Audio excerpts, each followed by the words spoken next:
Shangiki. Mama yo. Hivi unanipenda au nipendi? Au nikakufe kabisa kama unipendi? Ashindwe. Akufe. Eh? Akufe.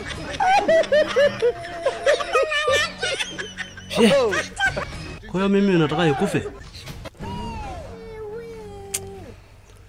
Wewe si nimekununulia kibuyu? Niko wapi ile kibuyu ambayo ilimununulia wewe? Ambayo ilikuonesha kwa jamii ya kibuyu ndio hii hapa. Iko wapi ile kibuyu? Hii hapa. Wale.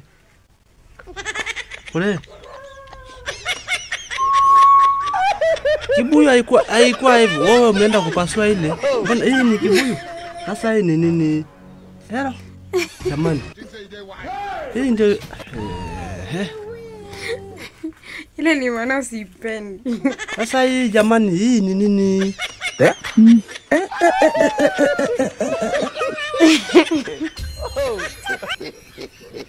Umecheka?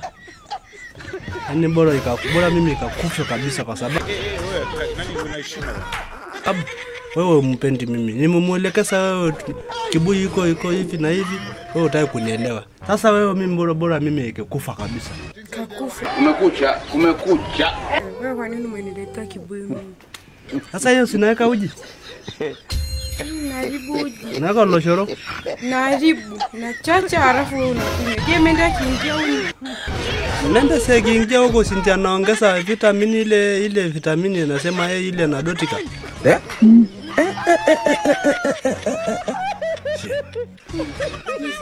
Hapo nzuri uji ikiingia hapa ikiweka loshoro ile inekaa vizuri, ikikaa hata mwaka inekunywa tu. Na inakuwa mzuri.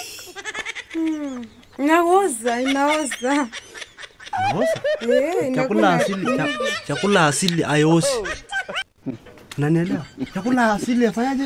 Hata kusema chakula inaoza. Ashindwe. Wewe unaharibu mada wewe. Kakufe basi. Kwa mimi nikakufa. Kwa nini unaniletea kibuyu? Unajua kibuyu. Haya, mimi nachukua ile kilodite naenda kufa kabisa. Usikufe basi. Mimi naenda Masai, usikufe naenda basi. kufa. Yaani bora ikafe. Usikufe mume wangu.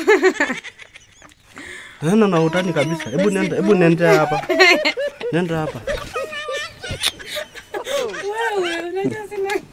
Wewe unaniletea utani kabisa. Yaani bora ikafe kabisa mimi bora ikafe kabisa. Ikakata moto. Sasa mimi namuelekeza. Weka loshoro kwenye kibuyu.